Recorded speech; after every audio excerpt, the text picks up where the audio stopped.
अलिफ लाम मीम स्वाद। उसके बाद सूरतुल आराफ है। सूरतुल आराफ जो बयान करती है वो तज़कीर भी अय्यामिल्लाह को बयान करती है कि गुज़िश्ता अक़वाम के हालात बड़ी तफसील से इसमें आए हैं। 5 अक़वाम के हालात आए हैं, लेकिन इब्तिदा में कुरान मजीद की सदाक़त और रसूल अकरम सल्लल्लाहु अलैहि वसल्लम की रिसालत का बयान है।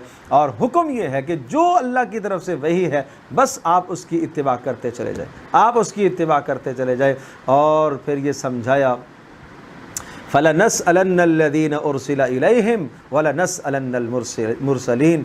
हम ज़रूर रसूलों से भी पूछेंगे और कौमों से भी हम सवाल करेंगे। कौमों से पूछेंगे कि रसूलों ने तुम्हारे तक पहुँचाया नहीं पहुँचाया, अल्लाह तो जानता है, लेकिन हुज्जत ताम करने के लिए अल्लाह पाक ये सवाल करेगा।